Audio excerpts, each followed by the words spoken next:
The seed of the woman bruising the head of the serpent. The Lord Jesus, the seed of the woman, has bruised the head of the serpent. The Lord has destroyed Satan, the one who holds the power of death. This is fully revealed in Hebrews chapter 2 verse 14 and 1 John chapter 3 verse 8. The serpent bruising the heel of the seed of the woman. While the Lord Jesus was destroying the serpent on the cross, the serpent bruised his heel. This means that Satan wounded the Lord Jesus by nailing his feet to the cross. Enmity between the serpent and the overcomers. Who are the overcomers? As we have seen already, the woman in Genesis 3:15 firstly is Eve, and secondly is all the people of God, including the Virgin Mary, as signified by Eve. Hence, the seed of the woman is mainly the Lord Jesus, who was born of Mary. However, more regarding the seed of the woman can be seen in Revelation 12. The woman depicted in Revelation 12 and signified in Genesis 3:15 is a universal woman, and within her is a part called the man-child. In a biblical sense, woman represents weakness, for the woman is the weaker vessel. The man, especially the man-child, represents strength. The universal woman of Revelation 12 has two parts, the outer part, which is the woman herself, and the inner part, which is the man-child.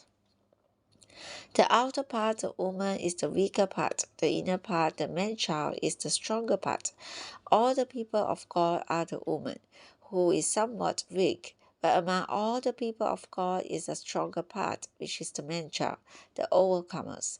In the churches, some of the saints may be comparatively weak, being a portion of the woman, but other saints may be quite strong, being a portion of the man-child.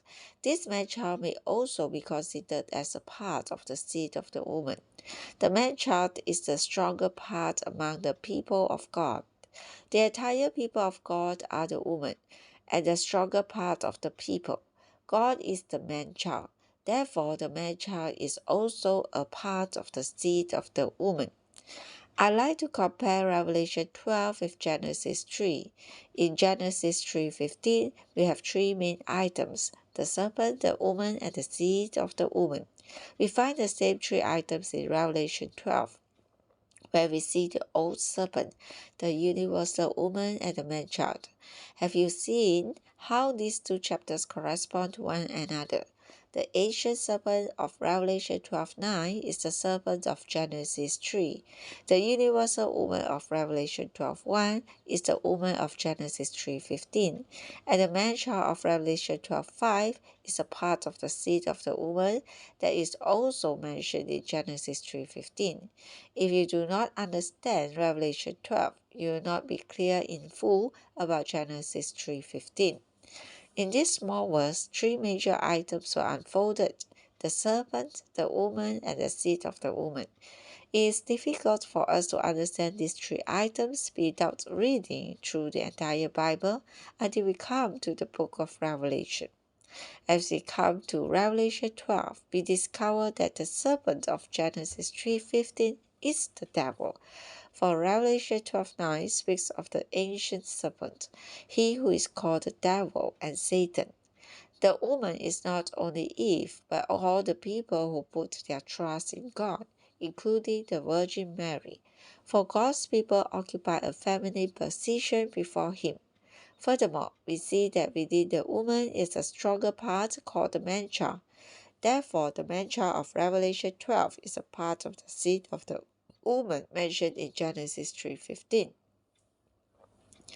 Some may ask who the man-child is. There are different schools of teaching in Christianity regarding this. Some say that the man-child is the Lord Jesus. I agree with this in a sense because the Lord Jesus is the head, the center, the reality, the life, and the nature of the man-child. However, this man-child is not individual, he is corporate, since the woman herself is not individual but universal and corporate. Her child must also be universal and corporate. This corporate man-child includes the Lord Jesus as the head, center, reality, life, and nature of the man-child. This can be proved from the scriptures. Psalm 2, 8-9 prophesies that the Lord Jesus, God's anointed one, will rule the nations with a rod of iron. Revelation chapter 2, verse 26-27 says that the overcomers in the churches will rule over the nations with a rod of iron. Now, in Revelation chapter 12, verse 5, we are told that the man-child will rule all nations with a rod of iron. Therefore, according to the record of the Bible, both the Lord Jesus himself and his overcomers will rule over the nations with a rod of iron. Thus, the man-child in Revelation chapter 12, verse 5 includes both the Lord Jesus and the overcomers in the churches. Furthermore, Revelation chapter 20, verse 4 says that Christ and the resurrected overcomers will reign as kings for 1,000 years. Hence, the man-child in Revelation 12 is neither the Lord Jesus individually nor the overcomers separate from him, but the Lord Jesus with the overcomers. Christ himself is the foremost overcomer. As the leading overcomer, he is the head, center, reality, life, and nature of the overcomers. Among the people of God on earth, there is a stronger part which includes the Lord Jesus and the overcomers. Thus, the Lord Jesus and his overcomers compose the man-child. The enmity between the serpent and the woman's seed mentioned in Genesis 3:15 is fully manifested in Revelation 12. In Revelation 12, we see that the old serpent tries his best to damage the man-child and the woman. The enmity of Genesis 3:15 is thus fulfilled to the uttermost. Although the Lord Jesus was a man-child, he was born of a woman. What does this mean? The spiritual significance of this is that the Lord Jesus was born of a source that trusted in God. The woman is the source of the seed, and the seed, part of which is the man-child that defeats the enemy, is stronger than the woman. The source of the man-child is a woman, not a man. His source is the one who trusts in God, not the one who declares independence from God. The man-child is the seed of a woman who trusts in God and depends on God.